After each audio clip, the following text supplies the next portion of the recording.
Hello, this is Michael. I wanted to give a brief introduction to another one of the tools in our map ecosystem. This is a look at the main page of map.bloomfire.com. The tool is called Bloomfire, and our Bloomfire is called Map. And what Bloomfire is a learning community tool. Is the way I would say it. It's actually a knowledge-based tool, is what it's more typically known as.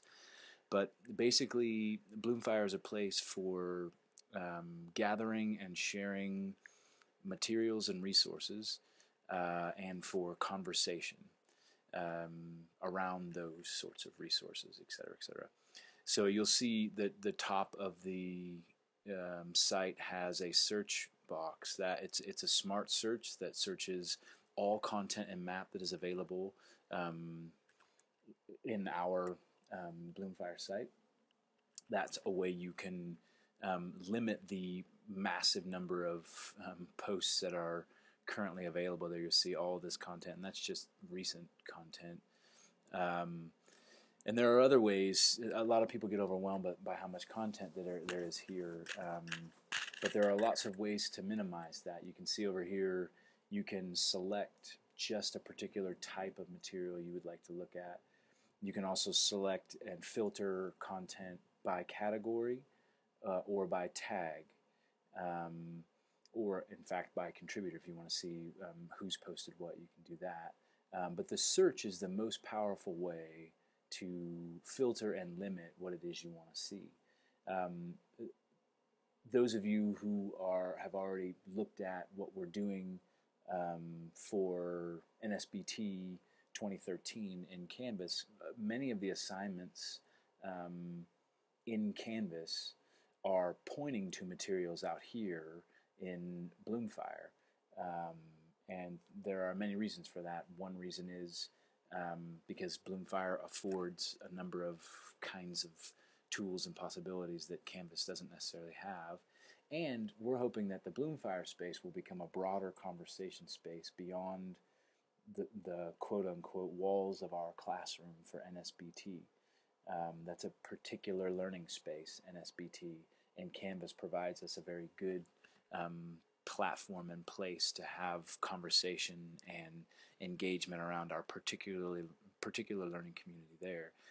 But the Bloomfire portion of MAP hopefully will have a broader impact, a broader conversation beyond these particular local learning communities. So anyway, I encourage you to come out here to map.bloomfire.com and to browse around and look at material, and I also encourage you to register in our community. You don't. It doesn't cost anything. You can just register at whatever email address you want to register for, and when you register, you just click on this register button. It'll ask you for some information, your name, email address, things like that. You fill this out. You complete registration, and then you can participate in this Bloomfire community more fully. You can comment on posts. You can ask questions to the community. So, for example, translators could start using this space as a place to ask questions to a broad community about, hey, we're having this sort of trouble, or this kind of issues coming up for us. How have others dealt with this? You can follow people and things like that once you register with the community. So I encourage you to register to be more fully able to participate in what's going on in Bloomfire, and we'll be adding more and more content here as time goes on. There are many contributors of content, and that number of contributors is growing.